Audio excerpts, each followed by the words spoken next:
all authority in heaven and on earth has been given to me. Therefore, go and make disciples of all nations, baptizing them in the name of the Father, and of the Son, and of the Holy Spirit, and teaching them to obey everything I have commanded you. And surely I am with you always, to the very end of the age.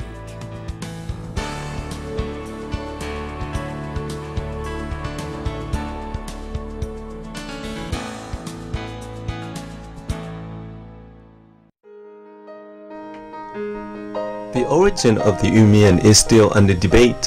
One Yiu-Mien legend tells that one man named Fu Hei started the human race. The war chart war history reveals the name Fu Hei with spelling variation and dates the Yiu-Mien origin back to the Tower of Babel, 2300 BC.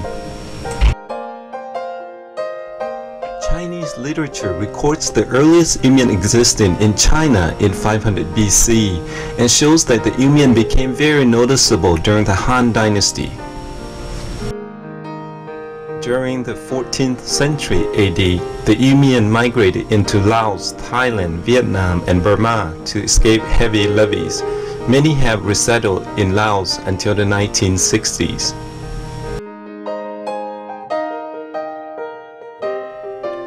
The CIA secret war in Laos turned many Yiu-Mien into political refugees.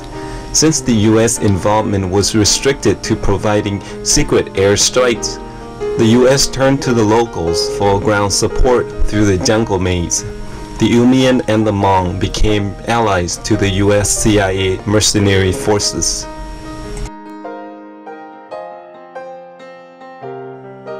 However, the US withdrew its military campaign and left the Yiu-Mien, the Hmong, and the Laotian to fight the communists.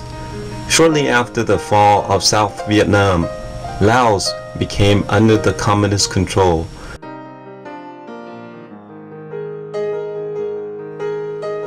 The Yiu-Mien and other US allies seek refugee asylums in many countries around the world. There are about 60,000 Yiu-Mien still living in Laos, which is the focus of this project. Here standing at the Golden Triangle, looking across the Mekong River, is Laos. On this side is Thailand, a land of religious freedom and economic boom. On the other side of the river is where people live under fear, poverty, and no religious freedom. There are several Yiu-Mien villages along the Mekong River in Laos.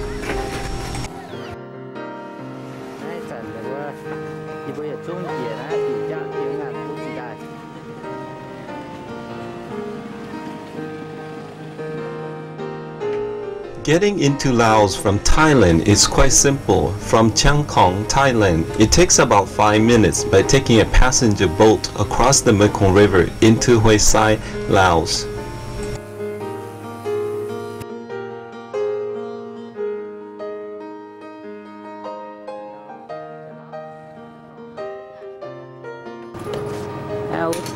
The most common form of land transportation is a truck with a camper on top and 2 rows of benches inside the bed. Passengers would sit on the benches and luggage are on top of the camper. There are no seat belts or car seats for kids. Safety is a huge concern for this part of the world.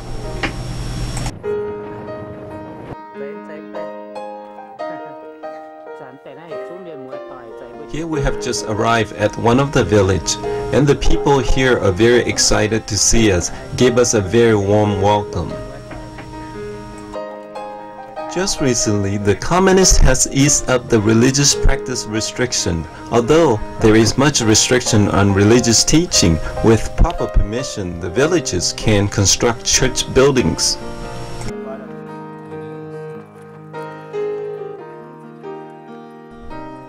Three years ago, the villagers walked 1.5 hours to get to this church to worship.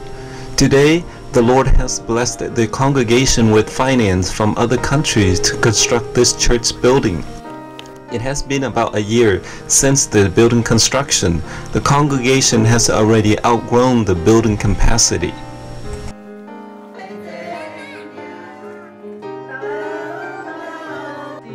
At the 2006 Christmas celebration, the service was held outside because the church was too small to fit everyone that attended.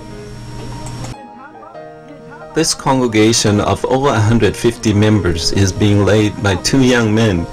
The salary is only $20 per month for each of them.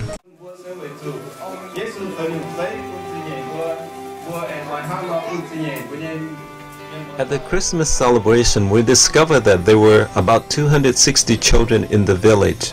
About 50 of them come to church. This means the other 210 children wouldn't receive any form of gifts since their parents don't celebrate Christmas. We bought enough school supplies for all the children in the village. Our children had the opportunity to distribute these supplies to those children in the village.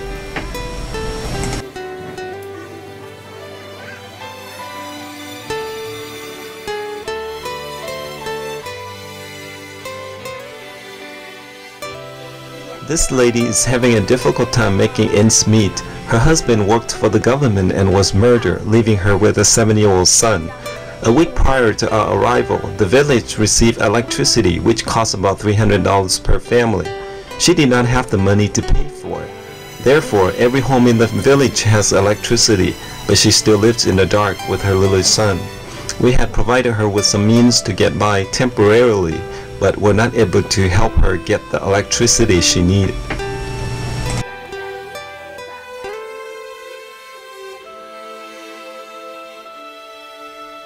Three members of this family had pink eye illness. It started out with one child and was passed on to the others, then to the dad. We prayed for them to be healed. We also were able to provide them the means to seek medical professionals. The recent report says that they are all doing well now.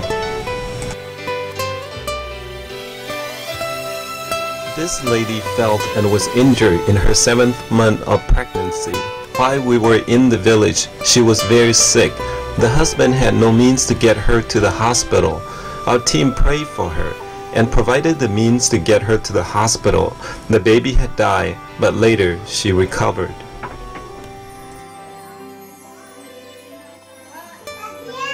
This lady has suffered from malnutrition for several years. She was not able to walk. The family reported that when she was taking some kind of medicine, she was able to walk. We discovered that medicine was multivitamin. The team prayed for her healing and provided her with some multivitamins. The recent report says that she is well now and able to walk to church for service. This lady came forward to give her life to Jesus and receive Him as her Lord and Savior after a Sunday service.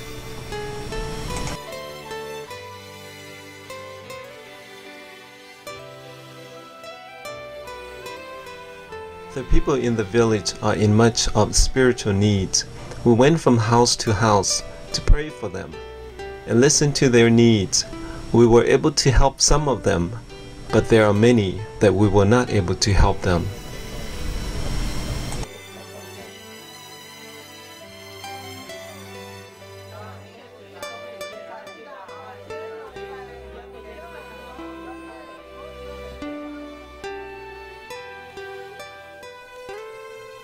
The saddest part is that we can only be there for a short period of time.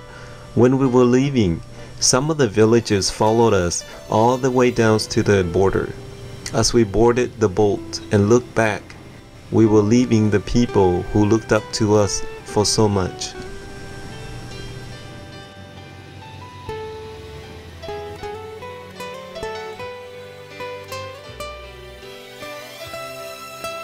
The harvest is plentiful, but the workers are few. Ask the Lord of the harvest, therefore, to send out workers into his harvest field.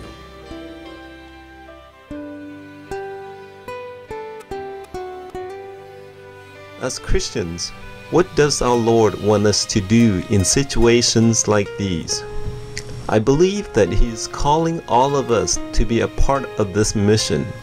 Ask and listen to find out, what part does God want you to play in this mission?